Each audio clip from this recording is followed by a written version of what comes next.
Get ready to feel the fever. You are listening to Right Back At Ya, the 2000s pop music podcast where we have fun taking pop music seriously. Hosted by It's in His Eyes, I can tell what he's thinking, whether it's good or bad, David Lim, and me. There ain't a doctor in this town who is more qualified than the JB. Oh, yes. Joel Babington. Hello, Davo. How are you doing? Hello, Dr. Joel B. Good to see you. The doctor is in the house. It is good to see you, darling. I feel like we've not spoken in a little bit. Your boy has been on his travels. David Lim is back from his world tour, ladies, gents, and non-binary friends. How was the trip with the boys? Wouldn't call it a world tour. Let's call it a one-off show in Maspalomas, Gran Canaria. A money can't buy experience. Literally. So yeah, that was me, Liv Laugh Levine, Hal, and Adam. That All was dear friends of the pod. Yes, all pop royalties there. We had a great time. Oh my God, that was this one bar we went to.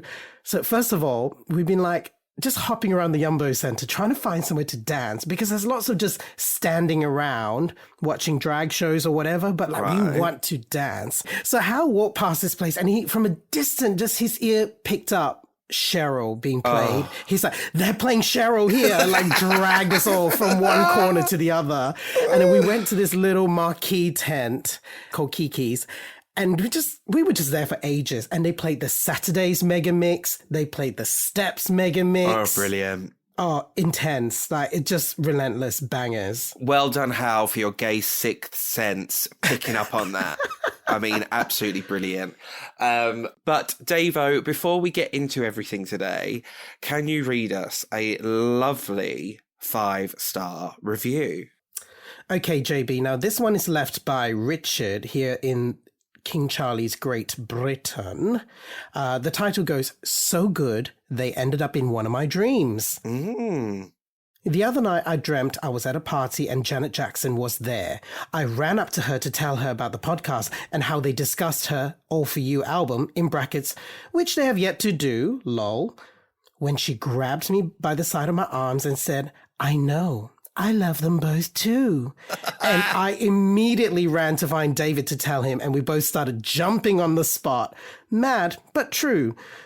Give these guys a listen. They are exceptional and help to keep the passion for Y2K pop alive. Thank you, baby. Thank you, Richard. Baby. I feel like that's kind of one of the most perfect ones for us because always talk about these dreams that I end up having on this podcast. So I felt that's had some wild dreams. Yeah. And now our listeners are too. So I absolutely love that for all of us. So thank you, Dick. Thank you, Janet. Right, David. Today we are going to feel the fever, so I think I need to kick things off. Oh, there she is. With a glass of Kylie Ann's finest wine. Oh, is that the Kylie Rosé? It's the Kylie Rosé. Oh, how can we get a sponsorship deal, Joel? I know. Just so we can... I mean, we're already giving her a free mention. Not that she needs it. Not that she needs it, but... Everyone in the pop and gay community is guzzling this stuff. Including us. Yes. Including us. But I'm being a lad with the beer. Cheers, lad. Cheers. You know, Kylie Ann, you've brought rosé back into my life. I didn't drink rosé for a good 10 years until Kylie brought it back. Now that should be the 5-star review for Kylie Wines. She came back into my world with rosé. Do you want to kick us off, pick us up with who we're covering today, what's going on with OKM? So, JB, we are celebrating Kylie Ann Minogue's multi-platinum selling 8th studio album, Fever, today, which also happens to be her highest selling album in her career so far. Brilliant. I think everyone listening, everyone in the world knows this movement, this era. Like, the hits were so strong, the global impact was so felt, even in America, where normally, you know, they're not big monogamous communities out there. They're small. Hello, America. Hello, America, for the first time in many years. So they stepped up and paid attention in this era. Fever was a massive international success, selling over 6 million copies worldwide. It spawned 4 hit singles, one of which even scored Kylie her very first Grammy Award. Now, growing up in Australia at this time, this was the first Kylie album I bought. This was when I really started to be like, oh, I can be, I'm in the fandom for sure now. You know, whereas Light Years, we did our Light Years episode last year. That was sort of like, it was kind of like a real introduction for me after just hearing the 80s hits. Like I now started to connect who Kylie is visually with the songs I hear on the radio. Whereas Fever, I was already ready. I'm like, okay, here we go. Fever's out. You are monogamous. I am monogamous. I'm ready to commit to a monogamous relationship. What about you, JB? What's your memory of this time? You know, the last album was huge. This was then even bigger. And I feel like still to this day, especially the first single we're going to talk about, is such like a prolific pop culture moment, and it just always will be. I did have a copy of this album, but it was a copy of a copy. Sorry, Kylie Ann. Oh, what one of those you bought on holiday in the market in like Malta or somewhere. Yes, it was from the infamous Malta market, but which it was had kind the of Jessica a case Ann album. which had the Jessica Ann album. Oh my lord! Well, I don't even know if it had the Jessica Ann. It just had the girl asking for Jessica Ann, and that's when it ticks it all for me. I'm like, okay, noted. Yeah, it's just an Ann market. We got Tina Ann Barrett, Hilary Ann Duff, Vanessa Ann Hudgens, and Kylie Ann Minogue. So I remember my sister's friend bought a bunch, I bought a bunch. So then anything that I didn't purchase, she then copied her ones. Savvy. So she bought Kylie Ann Minogue's Fever and then copied that for me. Wow. I was like 10 years old. Yeah, and literally no judgment. I've made up for it with purchasing a lot of Kylie wine. And I have not one but two copies of the vinyl in my flat. So The Fever vinyl. The Fever vinyl. Which ones? They're both the white one. Oh wow, Trey exclusive. The one that National was like a Album Day Sainsbury release. No. The Sainsbury one like came and went. I was so like upset because I blinked and that was gone. I've never gone on a Sainsbury's website before until that day. Because why would you? Just pop to the shops, wouldn't you? Exactly. But for Kylie Ann, she brought me to the Sainsbury's website.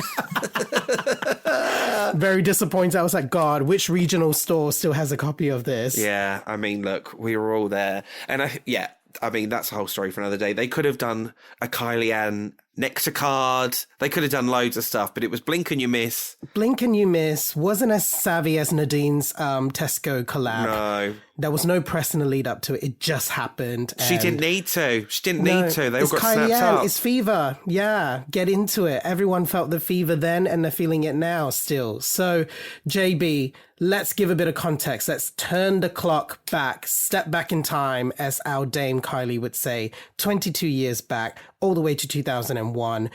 Ms. Kylie was on her On a Night Like This tour, which started in Europe, 7 nights at the Hammersmith Apollo in London. Amazing. Still one of the highlights from that episode for me was watching that tour.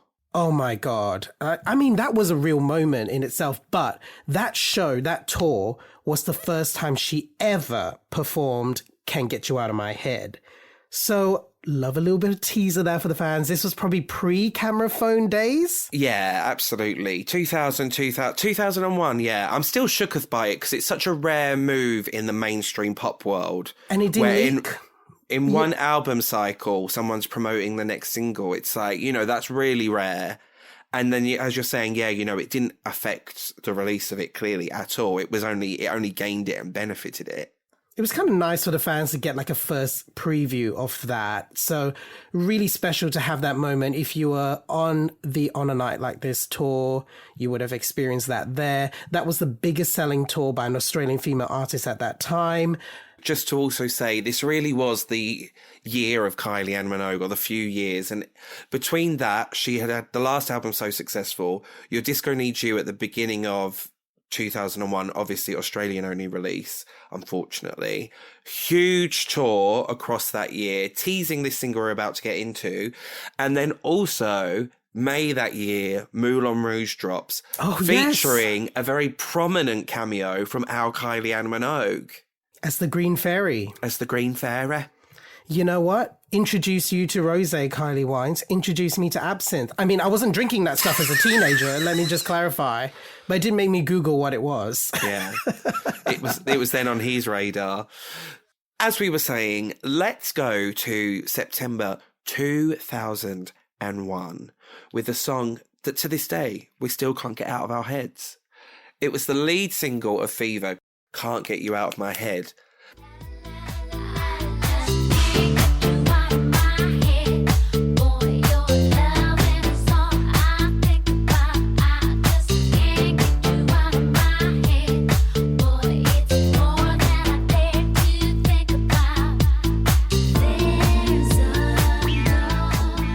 This song was offered to a myriad of different artists before it even got to Dame Kylie. The demo was first played to Kylie in January 2001 at Parlophone offices here in London. After hearing 20 seconds of it, she was like, yes. She was like ready to commit, which I loved. Sometimes, you got to go with your gut instincts. And she was just like, uh-huh.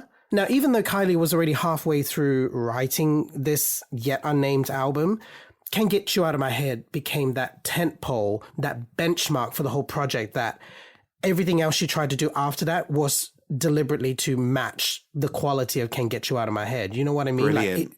Like the whole album then revolved around that song. That was how powerful and that was how much they all believed in it. JB, who was offered this song first before Kylie? I heard it was Hearsay. No, I never heard Hearsay. I heard Hearsay. Someone said Hearsay. Wow, that is possibly some hearsay. Who did you? Sophie Ellis-Bextor. Sophie Ellis-Bextor. Now that I can hear. You can hear this being a song. I think Sophie has actually said she was offered it. Yeah, you can hear this being, what Kylie's done with it. You can hear Sophie's take on it. I just can't get you out of my head. It's there. Really like very posh, very British. Also, the fact that she had, when was Groovejet? 2000. 2000. So she would have been hot off that. So like the follow-up single, I'm sure the label would have been like, has to be a big hit. So I'm sure they were scouring, but didn't really connect with her. So she said, she swiped left on this one. Yeah, she'll do Take Me Home instead, thank God. Which was also great. Bloody-tastic. But there's a whole other episode on that you can listen to. So the one that I can't get my head around, David, is S Club 7. Now, we understand the relationship. Kathy Dennis is managed by 19 Management. She's cameoed in one of S Club 7's TV series. She knows the kids. Can't hear it. Yeah, so this is written and produced by our queen, Kathy Dennis, and Rob Davies. So we understand the relationship here. Something in the wheelhouse of Kathy. She's probably like, I could probably get this to S Club 7. That's going to be a great win for us. I just can't. The only way I can imagine it, obviously an S Club version, I think would sound very different. The only way I can currently get my head around it is if it was a Rachel-led song. I just can't see it working any other way for S Club. I just can't see it suiting Joe. I can't see it suiting like a prominent lead vocalist. Yeah, no, I totally hear you with that. And also like maybe it would sound more infantile if it was an S Club 7 record, the la la la la la la la la. It might be a little too kids boppy. Yeah. Whereas when Kylie did it, it was like a certain level of like sexiness. Sex puss. Glamour puss. So in a 2011 interview, Davo, our queen Kathy stated, even though Kylie wasn't the first artist to be offered the song, I don't believe anyone else would have done the incredible job she did with it. And Kathy, I completely agree. No lies detected there. Absolutely not. Now, sonically, the reason why we're still so obsessed with this song, and I'm sure there are many like kind of music theory podcasts or like lectures have been done dissecting the kind of DNA of the song. I'm sure there's a whole university course out there. There must be a whole university chapter and course dedicated to the breakdown of this song. But the very kind of clean, minimalist, metronomic quality of it, it's just so narcotic. It was so addictive that from the first listen, you're like, what the fuck is this? And I mean, at the time, I was at early high school. So my kind of pop palette wasn't that wide. I really didn't listen to a great variety of music. So for me, this sounds very fresh and very futuristic. But, as time went by, you kind of pick apart the references and it's, very clear that there's a certain nod to the 80s electronica, like Kraftwerk, that kind of very simple, direct, because that was the kind of 80s production. And also, like, I love that the nod to Kraftwerk is also represented in the dancers in the music video. You know, the red shirt with a black tie. That is a homage to one of Kraftwerk's album covers or single covers. There we go. The people knew what they were doing. The creative directors, Auntie Kathy and team, they knew. So this song is just so prominent that I genuinely can't recall the first time hearing it or my initial thoughts. You know, when it's one of those where it's just, I only recall always knowing this song. Do you remember at all the first time hearing it or your initial thoughts on it? The video. Definitely through Video Hits, seeing the music video for the first time and hearing the song, I was like, what the fuck is this? Like, futuristic. One of my favorite films as a kid was The Fifth Element. So I was bloody hell, taste, David Lee. Oh, yes. Yeah. Merci beaucoup. So, yeah, I love anything kind of sci-fi and futuristic. So when I saw this video... she's edgy, ladies, gents, non-binary friends. She's a tastemaker. She's a critic. But yeah, that grabbed me immediately. And also, like, there's something very retro-futuristic about it. Kylie's in this yellow vintage sports car, but then she's flying down the freeway into this, like, futuristic city where it's very white, very minimalist design. Dawn Shadforth directed this music video. Hats off. I mean, as we talk about, I didn't have Sky, didn't have cable, so I didn't get to see videos in full on the box, etc. It was the snapshots on CD UK, and you normally get like 30 seconds, like a minute before at the most. Performance, yeah. So it kicked off this era of like Kylie Minogue's in the future, and we're all here for it. She got into that yellow car and she drove us into the future. All our favorite music videos of this time is that kind of futuristic stuff, you know, very abstract.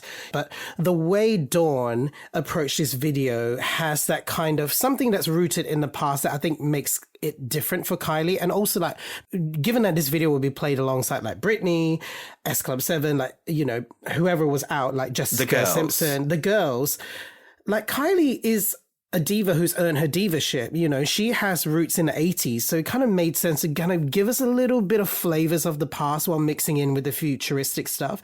Like, she's not there in a leather catsuit or something that these young girlies are doing, but her kind of references are more like Grace Jones, like, you know, that hooded white jumpsuit. That is giving Grace Jones, you know? So she can draw on those references and it makes sense.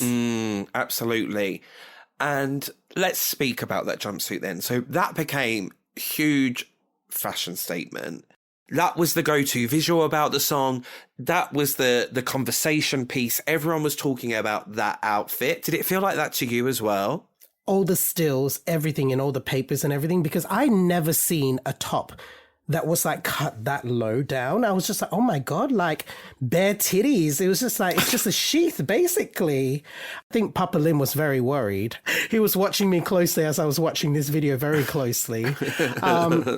It's done by a designer called Fee Doran, who started working with Kylie around this era. And, you know, Grace Jones was an obvious reference point, but also there's an element of the Virgin Mary in this, you know. Even when you watch this video closely and you pause the frame, there's a halo-esque glow behind Kylie. So it almost looks like very, like, holy. Ethereal, yeah. I was like, this is really impressive that it's basically quite a white backdrop and then a white outfit, but it's not getting lost in it at all. And I think that glow is what helps separate it. And then when you've got that white outfit and then the contrast with the red outfits from the dancers all just works so well. And then that red lipstick. So they all dot to dot together in that perfect contrast. She's standing out, but it's all popping. Absolutely. Now, speaking of the dancers, the robotic dance moves, the da-da-da, you know, the way the arms fold in that really like kind of angular way. I can't remember a time where we've had a Kylie video where she had apart from the locomotion, she had a very signature dance move.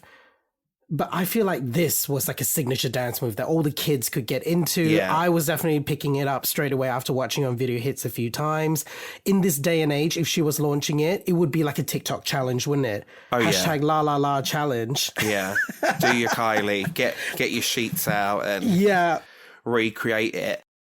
Now, do you have a particular favorite outfit of this video? Well, David Lim, what a great question, because you've actually brought me along to my next note. I feel like we don't talk about the silver dress and the curly hair look enough. Now, that is a slay. That is a slay. Oh, the one at the end where she's on the rooftop? Yeah. Okay. I've actually seen that up front close at the Kylie exhibition in the Art Centre in Melbourne, which I believe that sheet dress must have been there too. But to be honest, I was so overwhelmed with all the different Kylie outfits that the sheet dress, I feel like I've seen it a billion times, that I was kind of like, okay, next. But looking at this dress up front, I didn't realize that they were ribbons. It's square cut ribbons. They look like kind of metallic armors, don't they?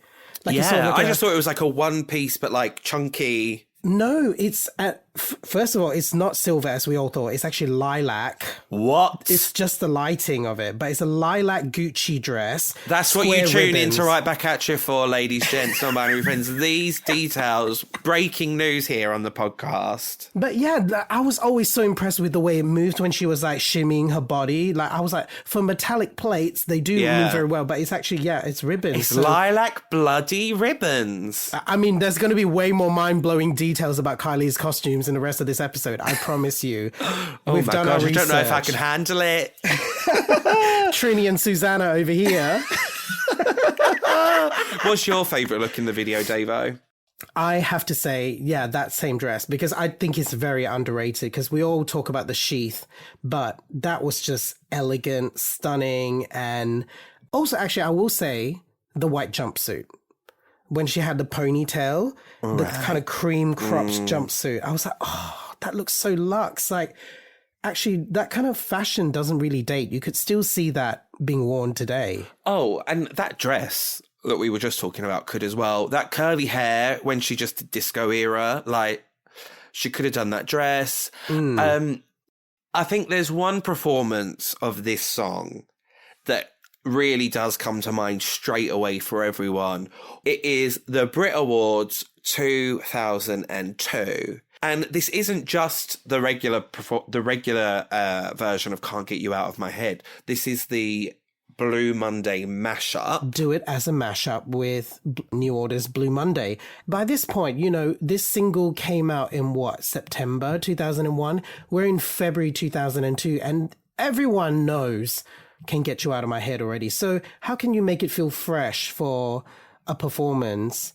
It's the Brits. So it's nice to kind of tie in with like a heritage act and give that kind of nod in a way. And this was just like a perfect reference point. What a performance, especially what an entrance. You think about iconic entrances at the Brits. Every year when the Brits come around, I feel like we all, the pop loving community, wheel out a few favorites. It's always Jerry's Bag It Up performance. Yeah. It's this one. And also thank ABBA for the music. Take a chance, take a chance, take a chance. Those are the go-tos for us. But what an entrance. Would you say it's like a huge CD? What would you say that big silver thing is exactly? So it's Kylie coming in. Her entrance is laying down horizontally flat, and then she's being hoisted up on a giant CD player. Very off the time, the kids these days probably wouldn't understand what that is and what a vital piece of machinery that is to our music consumption experience. But Kylie really captured a moment in time with that. And it says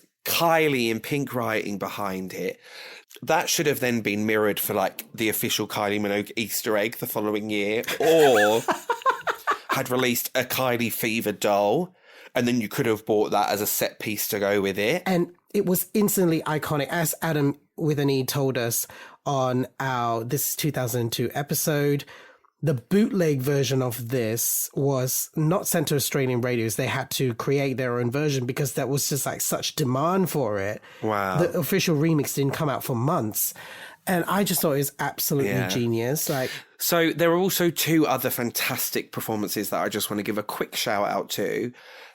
Hello America, a MTV spring break performance from Kylie Minogue and her dancers with live vocals on the beach on MTV, living the American dream. Absolutely fabulous. And then there was also the 2001 MTV EMAs, where she did a really spectacular performance on that as well. A nice bit. I think it lives in the shadow of the Brit Awards, but it has some really nice like scenery as well, and is an absolute standout performance. Kylie came back hitting strong with this single. She also treated us to 2 B-sides across the releases. Ooh, okay. Tell me about your fave and what's standing out. So my fave is Rendezvous at Sunset.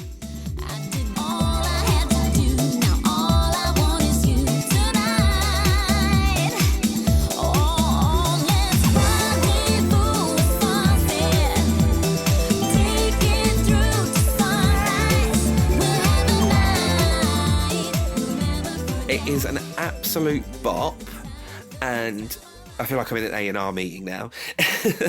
Found this track for you. It's an absolute bop, and it would fit perfectly with early Lisa Scott Lee. It would have fit in really well.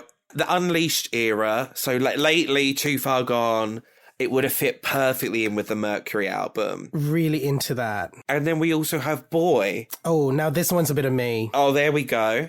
This one's a bit of me. I love a cute, jutting R&B electro-pop number. It's really interesting because I think sonically this one sounds closer to Slow and the body of work. I thought so maybe that. It's a little bit foreshadowing. Do you know what, David Lim? I'm so glad you said that, because I was going to put that in my notes of like, this kind of sounds like the next era, but I didn't want to... Look, I'm open to being in a monogamous relationship, but... You're not ready, not sure if you can commit. Where I'm a lamb in training, I am also... And this is part of the joy so much of like, I love our relationship of, I have always had such huge respect for the Minogues, but I'm not off book by any means. So I didn't want to make an outlandish statement like that and look like the dickhead then. Oh, no, absolutely not. Never be ashamed to speak your mind, as Lindsay would say.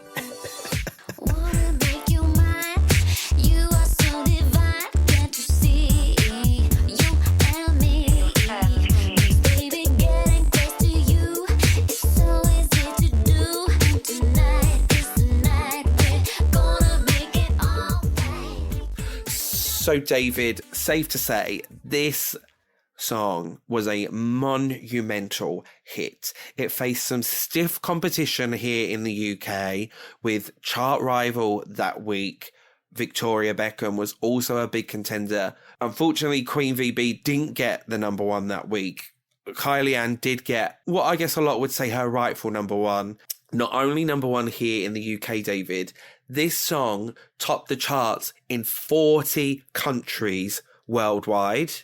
That is insane. So it was number 1 in every European country except one, Finland, where it was number 5.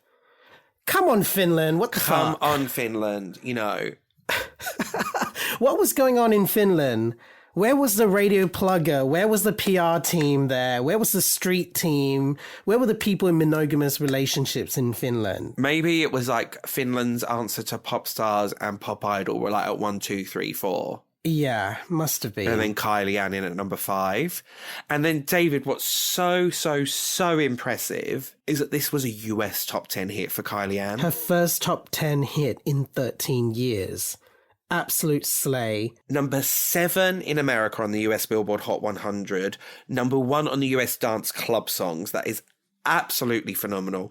And then Australia, number 1 smash hit as well, David. Can't Get You Out of My Head would go on to sell over 5 million copies worldwide. It is still to this day her best-selling single. No surprise. Shall we move forward to the 1st of October 2001, where FIFA was launched upon us? Off the strength of that massive global hit, you don't need to wait, do you, JB? Just bring the album out straight away. What you waiting for? What are you waiting for? Now, before we even talk about the songs, David, shall we talk about the gorgeous imagery? Look at you holding up that vinyl. Iconic album cover photography. Now, this was once again shot by Vincent Peters, who did the Light Years album shoot. Instead of gorgeous Ibiza for the last album, this time it was shot in a plain white studio wall in Kensal Rise in London. Kylie's creative director, William Baker, who is obviously for those in the fandom know, very key to her image making and her career. He wanted to infuse some of Grace Jones' more kind of like confrontational allure to Kylie's brand. For those of you who know Grace Jones's album cover, I think it's Island Life, the one where she has her legs spread out and her arms out in a kind of like a very gymnastic pose, holding the microphone with a cord. That sort of is a reference point for this image, which I love. JB, there's a very incredible story in Kylie's La La La book, which is written by William Baker and her. On the day of this album shoot, P. Diddy, aka Puffy or whatever he goes by now, was in the studio upstairs with a huge entourage, like lots of burly blokes, security guys. And the photographer decided to take Kylie out into the pouring rain to soak her through in a white t-shirt for that kind of sexy white t-shirt look. And then suddenly the mobile phones on all of Diddy's minders started ringing, and they all had to suddenly go outside to get better signal for phone calls and no doubt get a better view of Kylie's nipples as her dress became see-through. That is shocking. That is shocking. Also, our Dame Kylie Ann's going to catch a cold with that. I know, but anything for the art, darling. She gets it. And then what I love is this image here. Ooh, okay. That was not on the back of the CD. That was an inside. Yeah, sitting down, but with a cord wrapped around her legs and her body. Oh. Yeah, kneeled on the floor, but very sexy. And yeah, the microphone wire all wrapped around her. There's also a Paris Hilton image that's quite similar. I want to say it's David LaChapelle, but don't quote me on that. And then last but not least from me image-wise, this album had a different cover in America. Did you see that in your research? So this is like a close-up of Kylie's face with her hands lifting her necklace up to her lips, sort of tenderly almost biting the necklace in a seductive way. I believe from memory, this image was used as one of the single covers for In Your Eyes. Like here in the UK, Europe, Australia, Kylie's so known. And this silhouette, you're like, wow, Kylie. But I guess if she's having a reintroduction to America, you want a close-up of the face. What I want to give a shout-out to first, unlike Kylie's previous albums, Fever does not contain any ballads. And honestly, gay rights. One or two sort of ballads, mid-tempos, would you say? I would say they're mid-tempos, they are not ballads. An incredible handful of pop hit makers were on board making this album with Kylie. And I like that it was literally just a handful of people, so it made it a very cohesive album. Kylie herself had a hand in co-writing several of the songs, which is always very lovely to see. I mean, I would hold this body of work up as a quintessential 2000s disco pop record for me. You know, we talk a lot about Y2K disco and how much we love this genre at this time. You know, like S Club Juniors was doing it. Sophie Ellis-Bextor was doing it with her first album as well.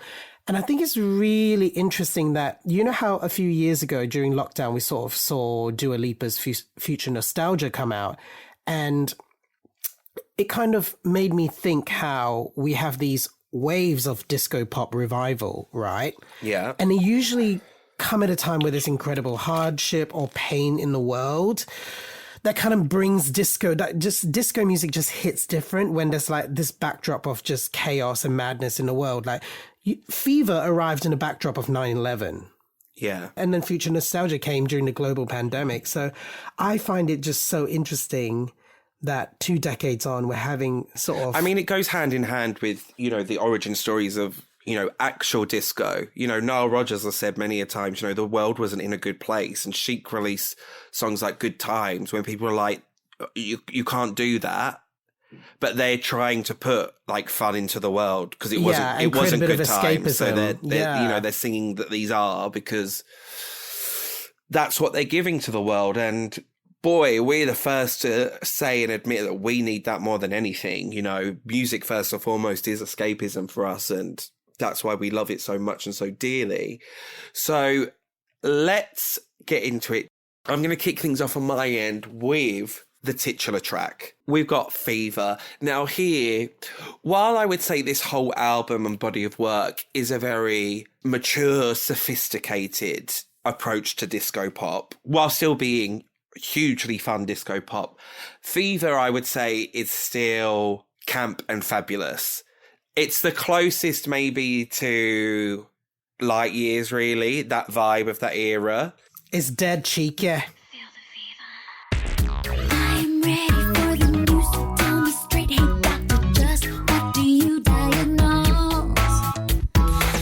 There ain't a surgeon that can any place in all the world. So now shall I remove my clothes?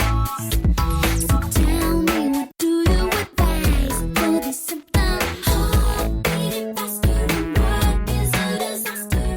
A love sick It's dead cheeky, and I'm just like, yeah, I've got the fever. Doctor, shall I remove my clothes? It's like, oh, Kylie. It's like, I know what, this might be my first and only time I'll say it in a complimentary way. It's a bit panto-y. That, well, I think I know what like you're talking telling about. the That- story, and like, Doctor, shall I remove my clothes? And I mean, that performance, we're going to talk about an audience with Kylie, but that performance of Fever there, it is pure panto. You know, the stretches, the kind of like undressing behind the hospital curtains. yeah, it's like Kylie's doing step stomp, you know, at GAY. But we love a bit of cheekiness. Oh, yeah, absolutely. Which is why I had to kick off with that. And, you know, this is the Fever episode. Absolutely with you there on that one. So another one I want to give a shout out to is Love Affair. Ooh, now this one I feel could have been a fifth single. A brilliant holiday hookup anthem. We've all Yes. been there. We've all experienced Yes. that sensation. Hello, boys, if you're listening. Bonjour. Hola. Ciao, bello. There's a man in every country.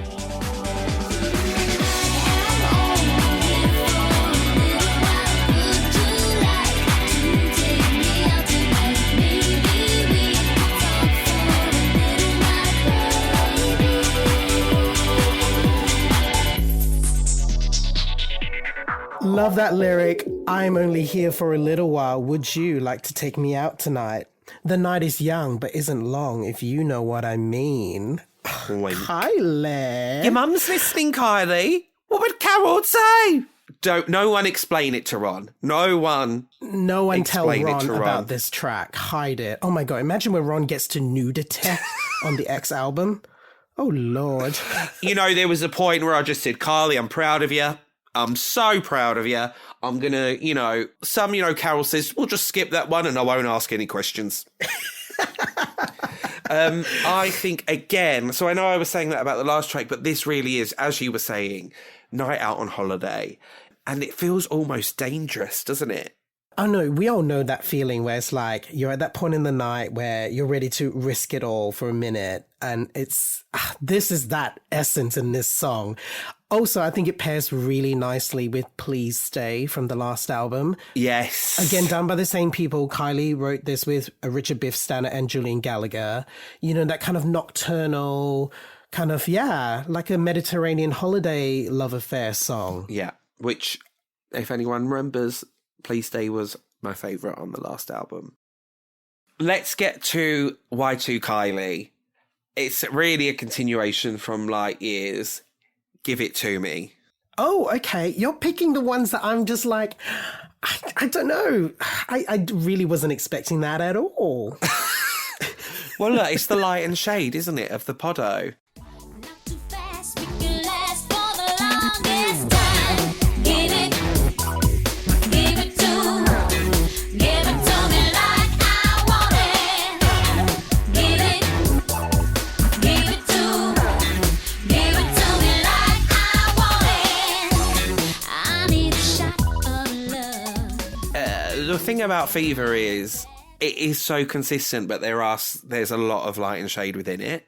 It's playful. I think vocally, you go from like a love affair or Give It To Me has quite a soulful R&B kind of vocal style. Like she's really Yes. like growling. Yes. It sounds like dial-up internet going on. Like, that's what I need from a 2000s. Very off the time. And this is another Kylie Ann co-write, and she co-wrote this with Steve Anderson, her music director and longtime collaborator. So love to see that for Uncle Steve. Yes, and we are big fans of Steve, so good on you, Steve. There's a lot of like 80s soul, disco, 70s tones within there, but not in a way at all of like, this is an 80s artist. It's still so fresh and prominent for the early 2000s, but you can tell there's the roots of it there that's then really brought forward into a great way. I can actually hear Christina Aguilera doing this. Give it to, ha! Give it to me like I want it. All right, Kylie, Steve, you know what you need to do. Just get it in Kagi Aggie's inbox. Just try xteen@gmail.com. Try C_Aguilera7@gmail.com. Let's just get it to her. All right, Davo, what else you got from us? What else has got you feeling the fever? I'm going to go with a gorgeous ballad, or as the JB would say, a mid-tempo that came bang in the middle of the album, Fragile. Okay. But I get butterflies, water in my eyes, 'cause I'm fragile when I hear your name, fragile when you go. This could be the nearest thing to love. I'm fragile when I hear you speak, fragile feelings more. It's the sun setting on the beach. I'm having my final cocktail before starting my night of hard liquor or whatever. This is like the bit of the album where it's like, grab that glass of water, have a sit down, or head outside the club to cool down in the night air. It's written and produced by Rob Davis. Fragile. I love this because it describes the feeling of when you're so overwhelmed by emotions about someone. Shake and sweat, wipe my brow, scared of what's to come, lie awake, toss and turn. Am I the only one? It's like anxiety, but make it sexy. I mean, what a top line. What's the brief? Anxiety but sexy. Got it. Yeah, panic attack, feeling overwhelmed by some bloke, and just make it sexy. My God, that song's going to be our new anthem, isn't it, Davo? But I just love that it's a kind of nice thematical continuation from Can't Get You Out of My Head, because that song is really about obsession. And this is the next phase where it's like, okay, that bloke is like getting a little deeper into my thoughts. I'm now like really having feelings about it. And I'm a bit scared of, I feel very fragile when I'm this vulnerable in love. Love it. Brilliant. Absolutely brilliant. So thank you for that, David. I think we need to take a real gear shift for a standout from the JB. She is the dance floor darling, so we've got to give a shout out to Dance Floor. If you think you've got me, boy, just watch me. Gonna lose it in the music. Got my body, gonna use it. Best that you never had, but now you've lost me. So come on, watch me. Kylie Ann really was at the forefront of the early 2000s disco pop boom, but she's doing it in, as you were saying, yes, S Club Juniors were doing it, Atomic Kitten were doing it, but Kylie Ann's doing it in a more mature way than the other songs in the genre. It's just that little bit more, the v-v-voom, the zh-zh-zh, as I said. That Kylie Rose is kicking in, I see. But also, it is lyrically a more mature song. This is basically the origin story of that famous Kylie lyric in Get Out of My Way. This is what will happen if you ain't giving your girl what she needs. Like, that is the whole theme of this song, Watch me on the dance floor, switching it up. Good girl. You're going to regret letting me out of your hands. Good girl, Kylie, good girl. Good girl, Kylie, good girl. All right, what else you got, Davo? JB, I'm going to give a shout out to the Australian bonus track, Tightrope. Not a Stephanie McIntosh cover. Sadly. Now, this one is a B-side on In Your Eyes in Other Territories. Kylie co-wrote this with Pascal Gabriel, who has written for Dido, Sophie Ellis-Bextor and all that. So once again, great pop pedigree here. There's so much I want to share. For so long I've been too scared.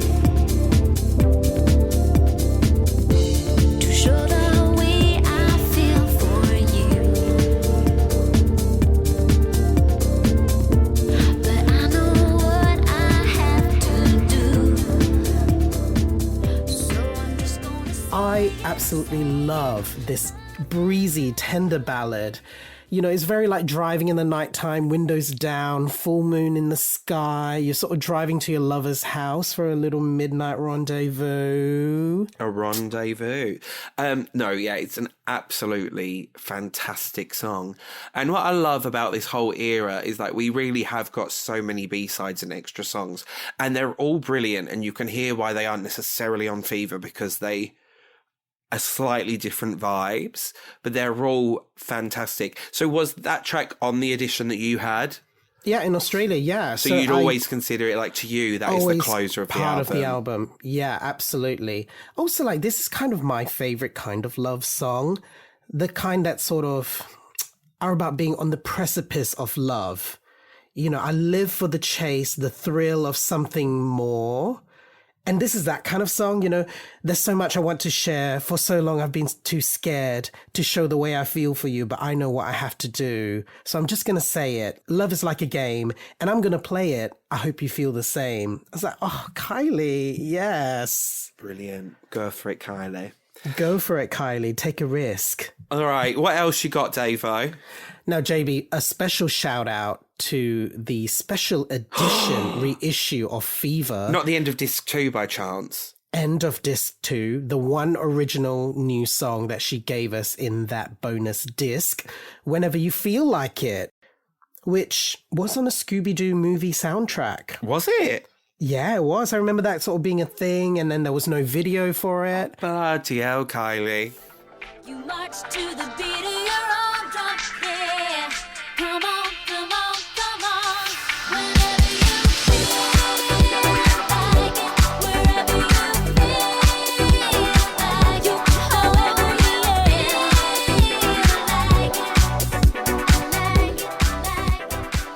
it. I love listening to this, and also I think at this time Atomic Kitten's Feel So Good album came out. And it was part of the narrative was like, oh, Kylie gave us the song, the title track, Feel So Good. And I can hear Feel So Good and Whenever You Feel Like It together pairing very well. We need it. They're sister tracks. So it's just like what we were saying, there's so many gems from the Fever sessions that worked its way into B-sides, bonus tracks, and, you know, even finding their way to other artists. This is just pure fun. This has that real 80s in the 2000s way, but not at all of like... 80s trying to rehash. It's just like the tones are there when you listen to it. What I think is kind of wild is that the US version, Davo, ends with Butterfly from Light Years. Now, they are really ending it with something dead edgy for the American market. I love that someone there believed in it. Maybe it's Kylie, maybe it's management, really believed in it, and it could get like a second life in the US as part of that release there. Yeah. Fair play. I mean, to be honest, I'm glad they didn't fuck with the body of work with Fever, because you know what it's like. Sometimes a US release is like a hybrid. Loathe it. They did that with our Delta. Absolutely unacceptable. I even like when I was doing the research, I was like looking like covering that your because eyes. I was like, oh no, have they? Don't butcher no, this body of work. Yeah. Let's talk about chart positions for this album. Here in the United Kingdom, #1 smash hit. In Australia, another #1 smash hit. Now, JB, this album was the best-selling dance album in Australia in 2001 and 2002, and it became the top 5 best-selling album overall in Australia for those 2 years. Brilliant. What's wild is, at this point in Kylie's career, this was only her second #1 album in Australia. Light Years was her first Aussie #1. Can you imagine all those peak years? Her first album, her debut album, the really massive one, #2 there. #1 in Ireland. Thank you, Ireland. That's brilliant. #1 on the Scottish album charts. Have not let us down. #1 on the European album charts. 10 in Canada, which is absolutely fantastic. And what is phenomenal, David and Lim, is #3 on the US Billboard 200. #3. That is massive. You know, for Kylie, who has not had a US presence since the 80s, you know, this is only Kylie's third album to be released in the US. So Capitol Records took Fever, released in February 2002, became Kylie's best charting album there, selling 115,000 copies in the first week. Like, that is huge. And that's why it's, like, I find it odd when people like, even media or whatever, or what we'll talk about in a way, is like, oh, she didn't quite crack America. I'm like, number 3, 115,000 copies in the first week is massive. It's so funny. Before we started recording, I saw a TikTok of like this American gay like lecturing his friend about Can't Get You Out of My Head, basically being like, you know, how do you not know this? This was iconic. This is a classic. I like the song. This is ahead of its time. Her dress? Her dress, you will never be that skinny or iconic. Look at her, Bad Romance. That's Bad Romance right there. Ahead of its time. Look at that. Ha! But it's just like basically any of us in any conversation trying to like defend or introduce a pop star to someone who doesn't know. Like just full volume shouting, clapping to punctuate the point. Well done. Good on you. So speaking of all that Australian success, David, at the 2002 ARIA Music Awards, Can't Get You Out of My Head won Single of the Year and Highest Selling Single, and Kylie Ann won Outstanding Achievement Award. Like, that is absolutely deserved. So Kylie at the ARIAs was also nominated for Album of the Year, but she lost to Casey Chambers, a country rock singer-songwriter. I mean, to be fair to that, Casey Chambers' album was huge, but looking at the other nominees, Kylie was the only pop album, like pure pop album. So she really was flying the flag for Aussie pop there. And, you know, we've spoken about it many times when we cover Australian artists. Like, it's really not a climate or landscape that really super supports pop music. It's always been seen by Australian media as less credible. So I appreciate the uphill battle this must have been for all our Aussie pop stars. But for Dame Kylie, that success internationally, especially here in the UK, was just set the template. That was like, bitch, you better care. Give me my fucking flowers. I've just had a top 3 in America. Yeah, so how are you not giving me Outstanding Achievement Award? She's too humble to say, but we'll say it. In the UK, we had this show called Points of View on BBC where people could write in and complain about things on TV. Oh, Did you have an Australian people version? People don't do that, surely. Oh, yeah, they do. No one ever does that. Yeah, they love to have a little moan and complain. The Australian version, I am outraged at the ARIA Awards.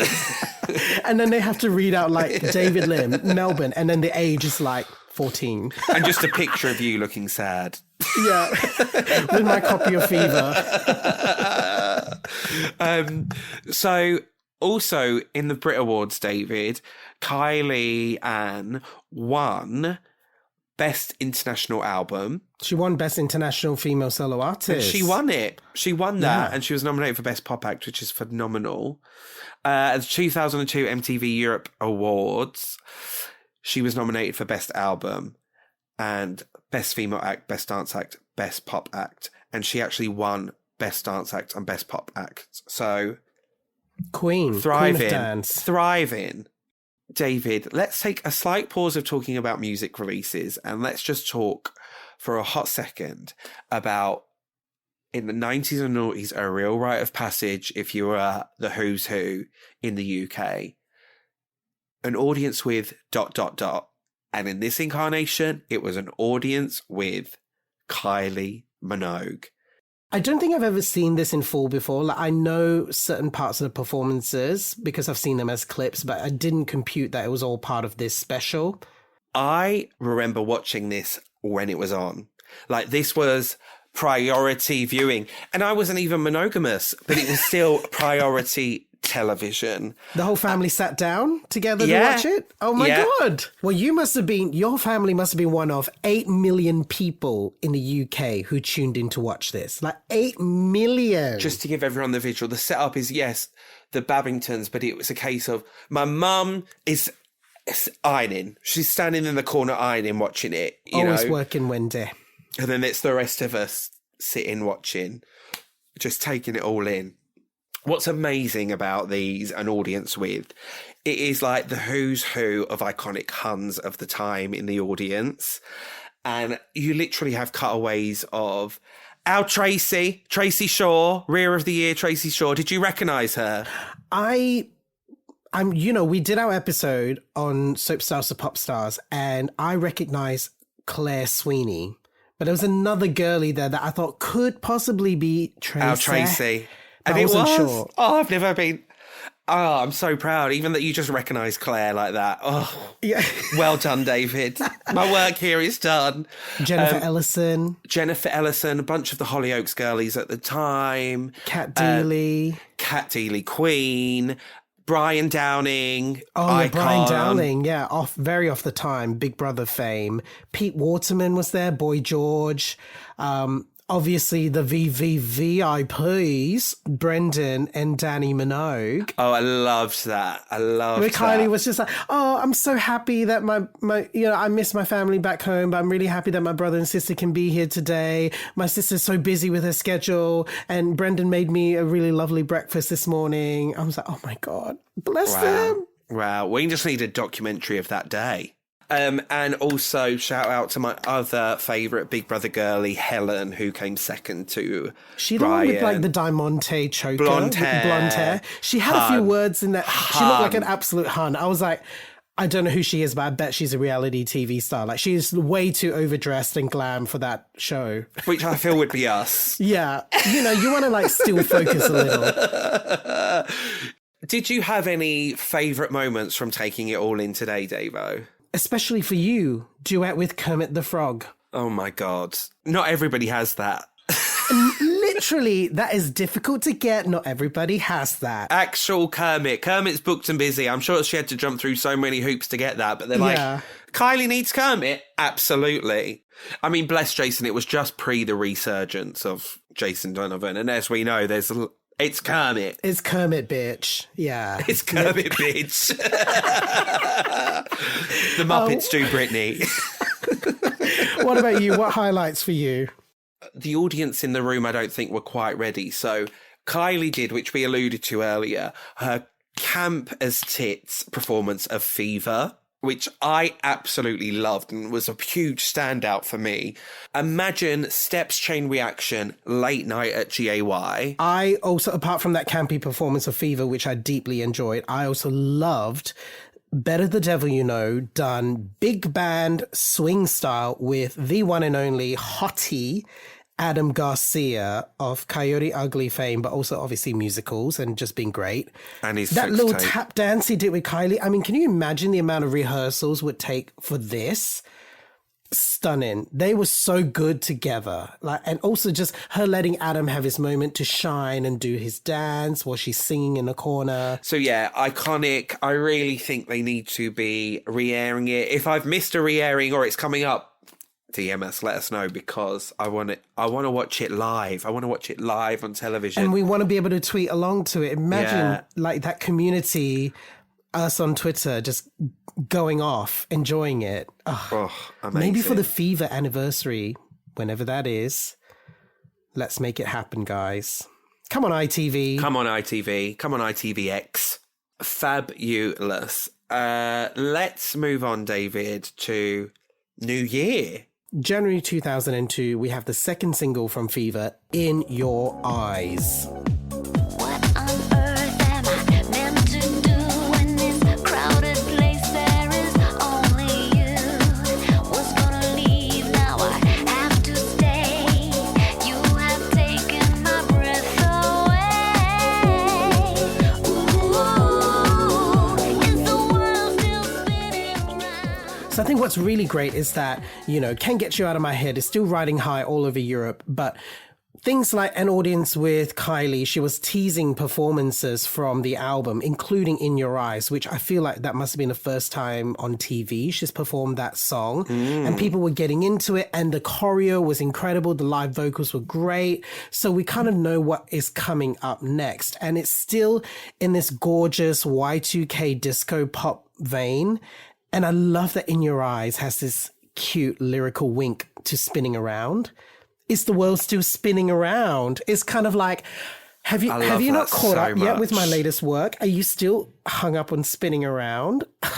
So shall we talk about this excellent music video? So directed by Dawn Shadforth, it was envisioned as a science fiction extension of Can't Get You Out of My Head. I love the contrast of it's a black studio, but the use of these lighting of the different colours is so strong and just absolutely pops. Also, the fact that the song is called In Your Eyes, they do play with your vision a little deliberately. The screens in the background creating this sort of flare. The vision of Kylie and the dancers are not super clean or super straight on, like there are glitches. So it really like feels like you're having a bit of an optical illusion moment here. It's really interesting that you say that, because in my notes I'm like, this needs to be an immersive club night. 3D glasses, maybe. Oh, bloody hell. oh my god! After a few drinks, darling. After a few Kylie wines, that might be potentially dangerous. When the minerals hit.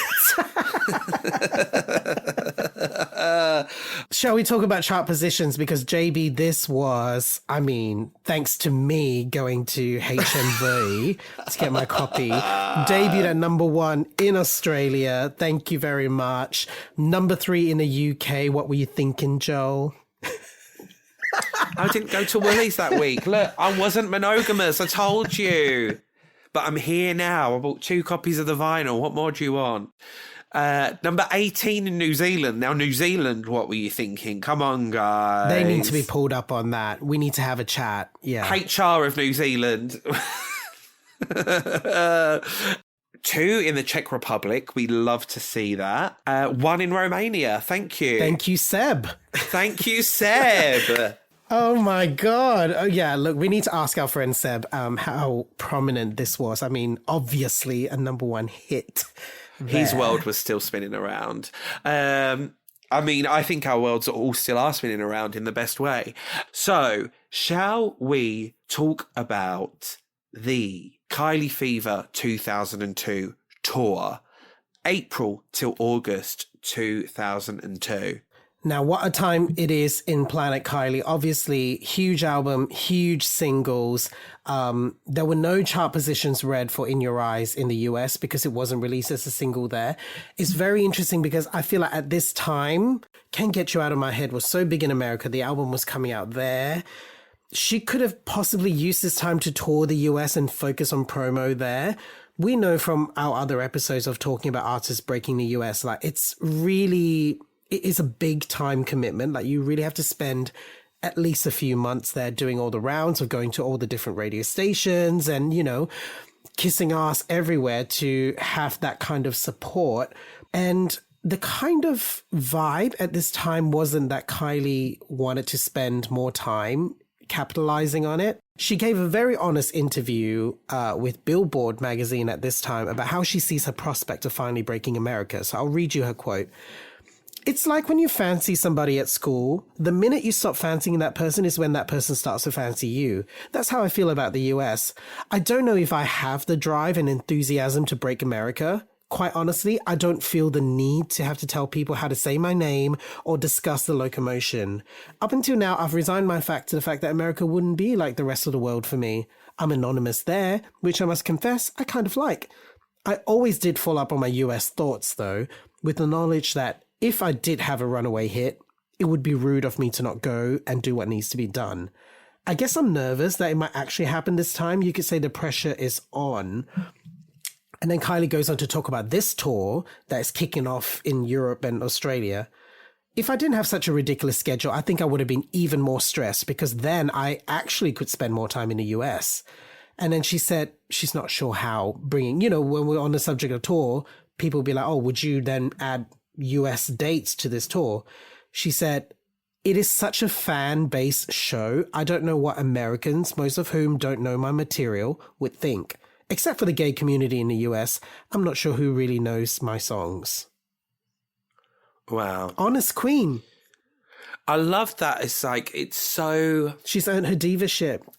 Everything's there in that quote. Yeah. Everything's there. I would have just been running straight there.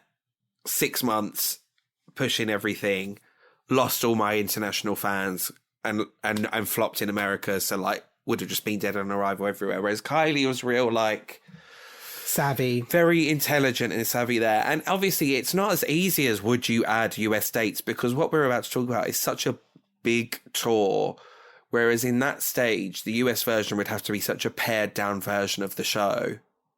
She'd be doing, you know, House of Blues type venues, I'm sure.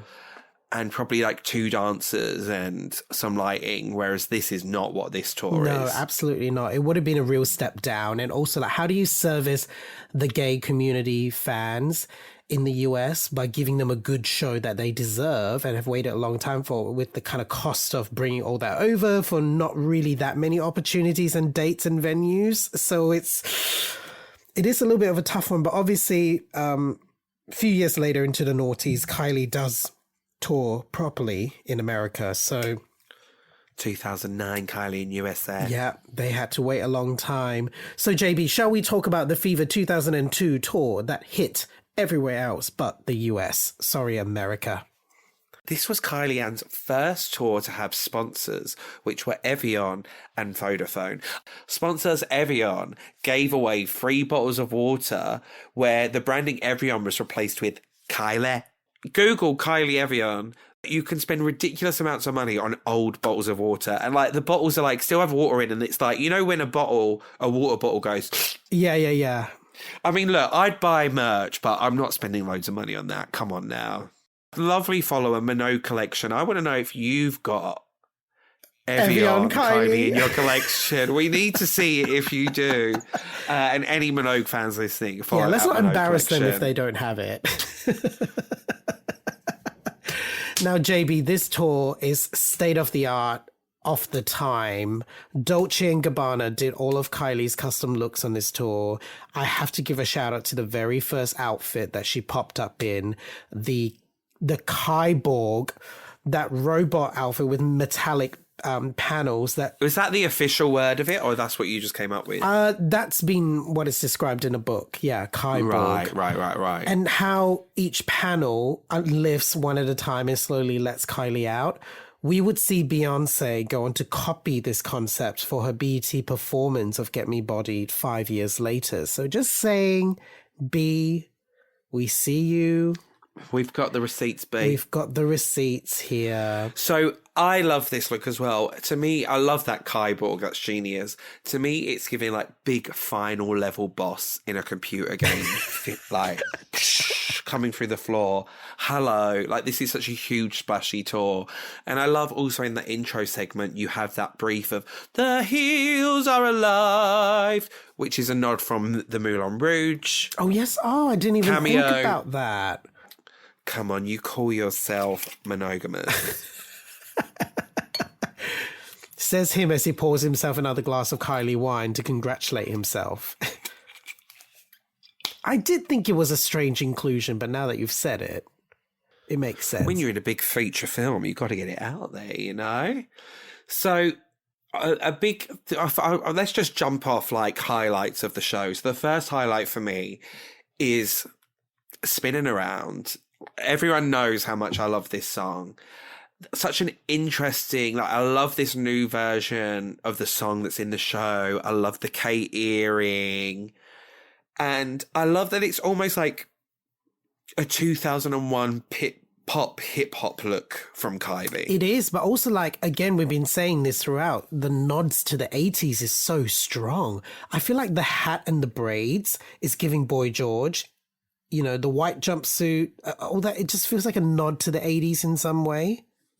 So a little bit on from there, when Kylie Ann sings Confide in Me. Oh, this is a highlight for me. I always love this song when she does it on tour because we've had so many tours since, right? Every time it's done in like a different way that feels really appropriate to the show, but also like fresh if you've seen it many times before. I will never get tired of Confide in Me. I think it's one of Kylie's best songs, but the way that this was part of the street style section is probably not something you would expect. You know, they had the hip hop DJ scratchings in the beginning and then it goes into just the song. But that sort of parallel where Kylie comes out in a tight, sexy policewoman outfit and she's having a face-off with this young male dancer that's sort of quote-unquote the delinquent, you know.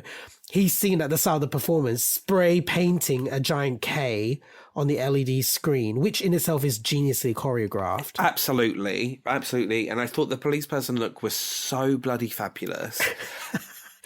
Also, like, it's maybe a nod to George Michael's Outside. Let's give sexy policewoman vibes. Yeah. But speaking of sexy, there was Act 5, which is called Sex in Venice. Now, this really was sexy and fabulous. What I love about this section is, especially with In Your Eyes, we're seeing the sexy male dancers in tights and heels in flamenco skirts dancing together. Like in 2002, as a mainstream pop star like Kylie that really attracts a wide demographic, you know, she was really pushing it a little bit further and making sure that gender fluidity and the queer community's essence was being represented on stage. Yeah, amongst all the dancers dancing together in partner work, there's a gay couple. There's two men dancing together, doing the same suggestive choreography as the boys and the girls are doing. And yeah, of course, why wouldn't it be there? Chef's kiss. Good on you, Kylie Ann. Now, also worth mentioning is Burning Up in the Showgirl tour. She does this as a mashup with Madonna's Vogue. Wow. I know. I mean, this is an album track that we didn't talk about before, but I love the kind of mutual love between Kylie and Madonna here. Yeah. 2005, Madonna wore a t-shirt on stage that said Kylie Minogue written in the front. She wrote a very heartfelt sentiment, sending her love to Kylie when Kylie was diagnosed with breast cancer. Rebel Heart tour. She sang a little bit of Can't Get You Out of My Head in Brisbane. Oh, wow. I feel like we're due a proper Kylie and Madonna moment at some point. You know, they did meet. They've met a few times, it seems, but one moment that could have been the photo moment was at the Met Gala a few years before. Like, Kylie tells a story that Madonna's then boyfriend or partner or whatever accidentally blocked her from the photographer's view, so they didn't get a clear shot of Kylie and Madonna having a chat, and that moment was just gone in history. What prick.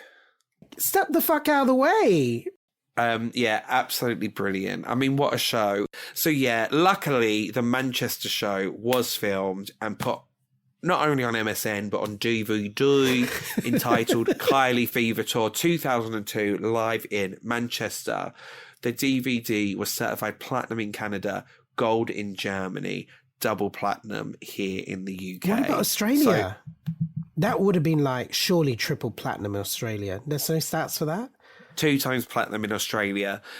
While Kylie's on tour and all that's going on, let's pick up in June 2002 with Love at First Sight.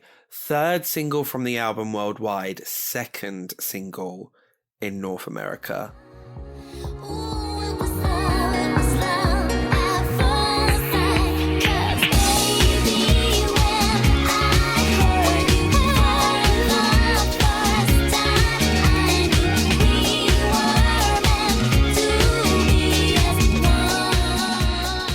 Oh, JB. Now, I would say this is a classic, and a lot of people would probably say this is Kylie's best song.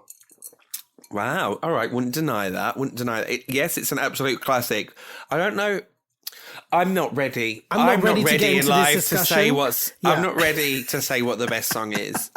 Nowhere near ready. But I respect that opinion. I think it's a strong contender for one of Kylie's best songs ever.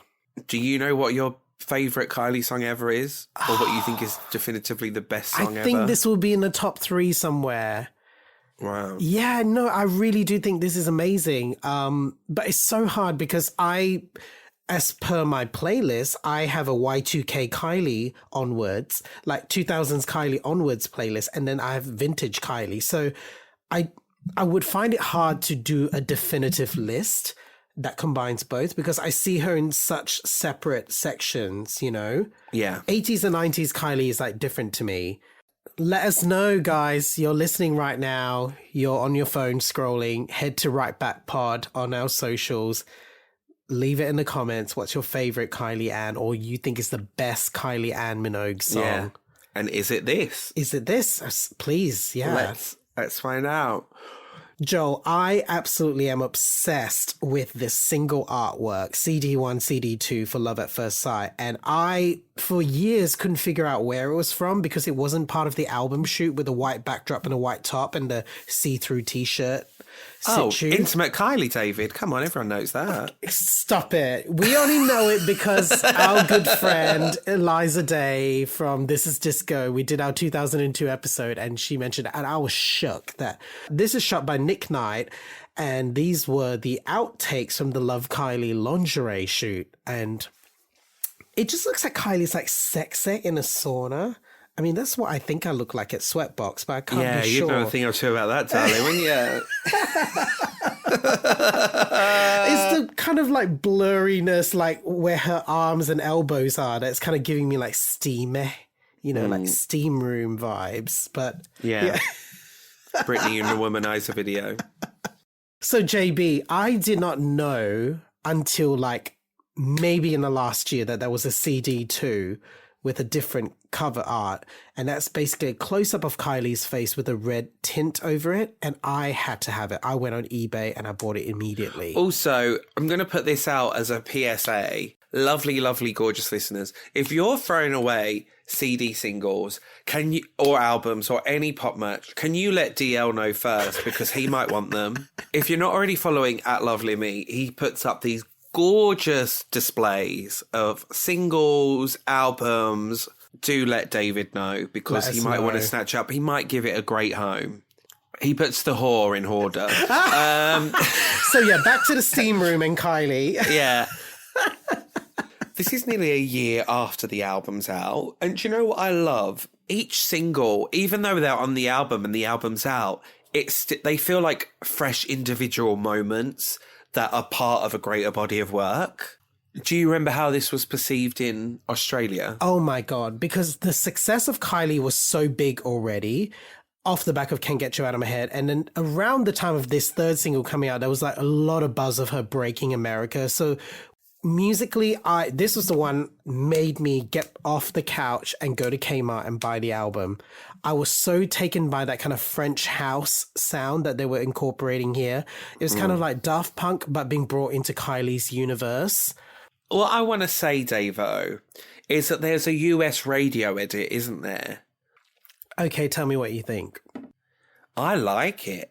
I think it gets it going. I think it makes it more 80s sounding. Oh, there's a reason why I don't like it. I'm really sorry, but like this Rough and Jam US radio mix, I remember like seeing the clip of her performing it at TRL in America, and I was just like, okay, I love that she's performing it there. She sounds good. The dancers look great. The kids are like having a real vibe. I just thought it really came alive. I liked hearing the US version performed live. That kind of put all the pieces together for me.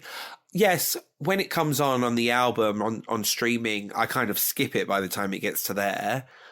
But I think performing it live adds a kind of fun element.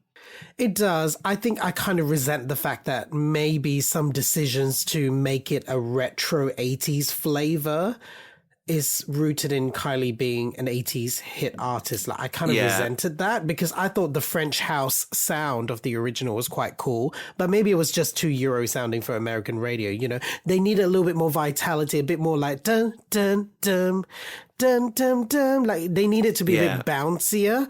So, I mean, I don't hate it. Like, if it comes on, I'll leave it on. But, like, it just doesn't have the kind of cool element of the original. Thought that I was going crazy, just having one of those days, yeah. Didn't know what to do. Then there was you, and everything went from wrong to right. Shall we talk about this incredible music video? This music video, directed by Johan Renck, where it was shot in Dublin, May 2002, and it took 2 days to shoot because it was perceived as one continuous shot. We really do need a night of 1,000 Minogues. We do. Love the Kate earring, obviously. I love that it's so casual, but it's super subtle in the way it's so well styled. We've got Kylie in cargo trousers, a white tank top, orange bracelet that matches the orange thong peeking from the top of the Cheeky. Yeah, peeking from the top of the trousers. Very cheeky. The blue eyeshadow, which is a complementary color of orange. It feels like Kylie is giving very youthful, festival girly. The choreography was like super iconic as well. You've got the K with the arms going like in the shape of a K. So Brilliant. simple. But then the rest of it is not overly rehearsed for her. It's more her freestyling, vibing as she would on a dance floor, as she would at a festival. You know, it's very free flowing. Free-flowing Kylie. Free-flowing Kylie wine. That's my kind of brunch. Invite me. This song, David, it had commercial success worldwide. In your home country, in Australia, it peaked at number 3 on the ARIAs. Here in the UK, it peaked at number 2. Did you buy this one? No, but it made you buy the album. It felt like, even though this was a number 3, it felt like a number 1 single for a very long time. I can't believe it's only certified gold and not platinum. But again, maybe the rest of us went and bought the album. Really, really, really impressively, 23 on the US Billboard Hot 100. Like, that is absolutely phenomenal. That TRL performance paid off. Paid off. And number 1 on the US Dance Club Songs. Not everybody has that.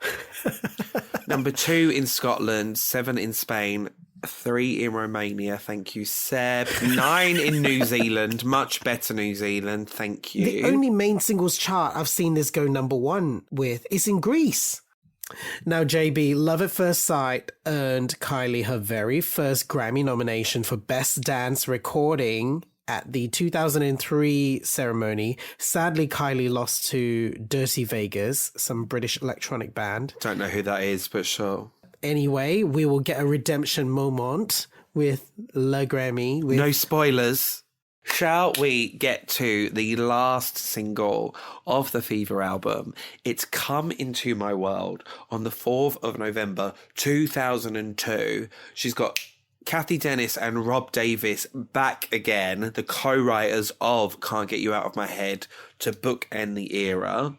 Take these lips that were made for kissing, and this heart that will see you through, and these hands that were made to touch and feel you.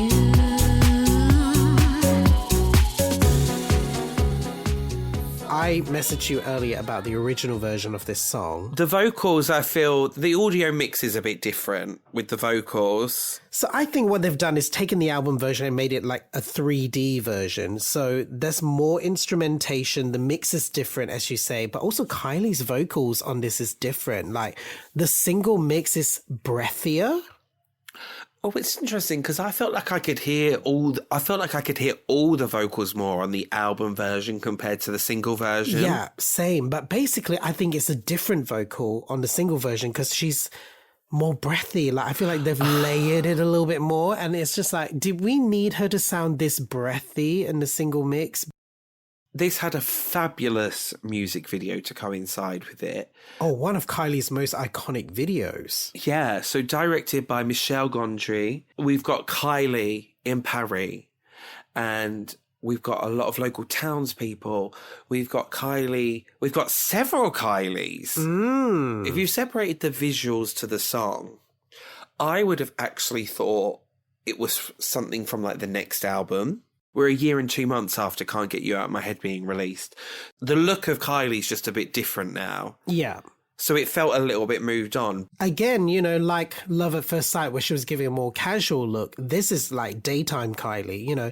This is Kylie popping down to the shops, which is literally what she does in this video on loop 4 or 5 times. Getting something from the post office, dropping her parcel. What is she like? Oh my God. Messy Kylie, forgetful Kylie, dropping her parcel. It's so funny, right? And I sound like a right idiot, but watching it the first time, when it starts, I'm like, did she mean to drop that? And then obviously Kylie picks it up. the Kylie part 2, Kylie version 2 picks it up. And then, yeah, I find that this video is such a work of art. I can watch it so closely every single time like it's the first time.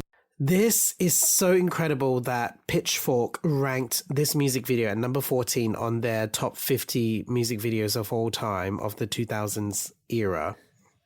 Bloody hell. I know, like critically acclaimed. It took 15 days to design and digitally master this video. They had 50 extras on set. And even that, like, again, like we're saying, watching it again, you can watch this as many times as you want and you'll pick up something different because each of the characters in the background, when they're duplicated, is doing something different. So they have their own little narratives going on. So what's interesting is that the director used the concept he had for Nina Cherry's music video, which was from 1997. Ooh. So I do wonder if even in that small amount of time from 97 to 2002, he got to execute it in more the way it was in, like the intention, because of where technology had moved on. I'd never seen that Nene Cherry video. If you guys want to look it up, it's called Feel It. I watched it for the first time today and I was like, I can sort of see what they're doing. Like Nene's walking around the block in a loop again, similar to what Kylie does here in the Parisian suburbs. But it just wasn't as finessed as Kylie's, you know. It was a lot of like reverse motion, which is very like basic iMovie trick. But oh, sorry, sorry. Listen to all of us made a Melanie C music video in university, David Lim. High school, but yeah. It's quite easy to do that, really. Critically acclaimed director me, yeah. Trying to give Michel Gondry notes. Oh my God. Not this guy who's like directed videos for Bjork and he's like having to listen to my shit. Absolutely. Not accepting. This is what I tell people now. I'm not actually accepting any review or critique at this time, but thank you very much. That will be Michelle's comments under like this podcast notes. Wow. Anyway, back to what's easy on iMovie, David. Go on, give us the masterclass.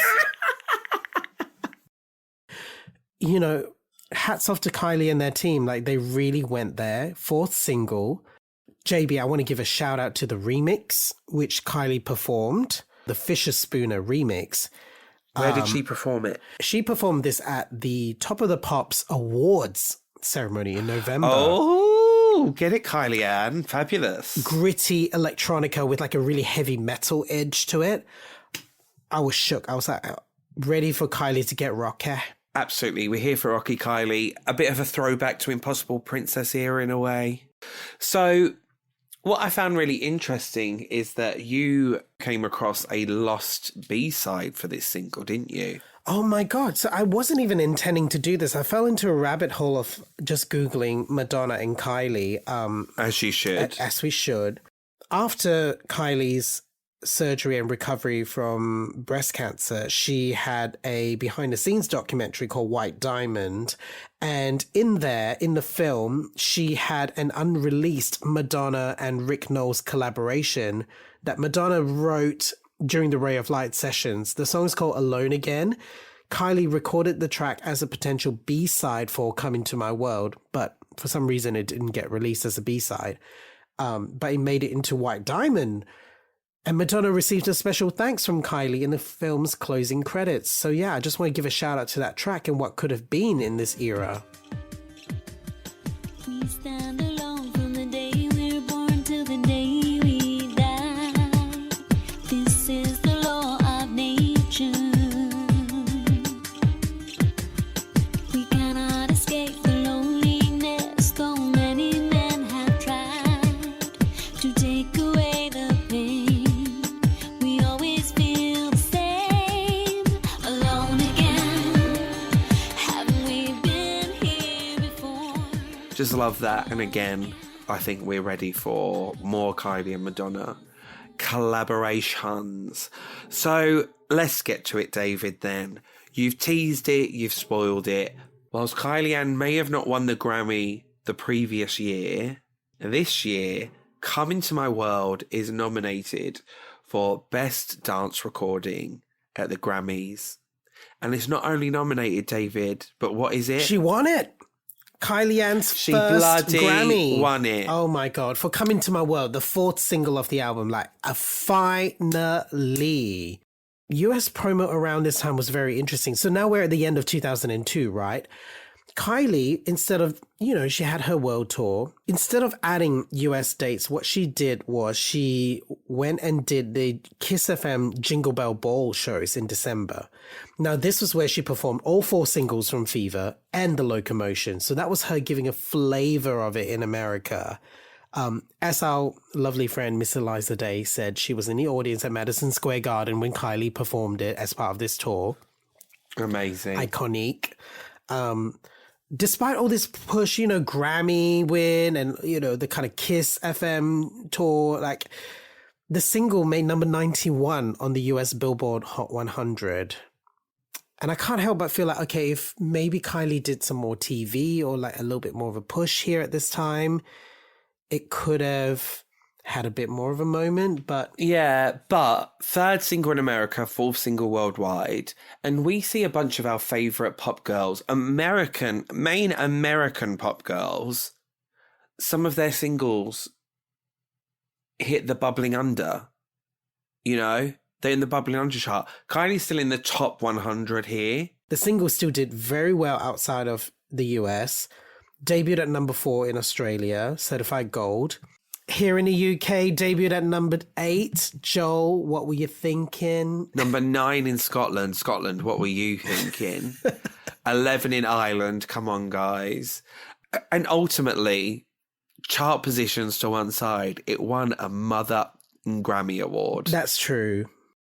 So, David Lim, that brings us to the end of the Fever era. Oh, I'm so sad because, look, we've had such a ball doing this, JB. Look, we love doing Kylie. We don't do her enough. This is only the 2nd time ever we've done a Kylie episode. But if you like what we do, show us lots of enthusiasm in the comments. Share it with your pop-loving friends. If you are feeling the fever like we do, leave us a lovely 5-star review and hit that subscribe button.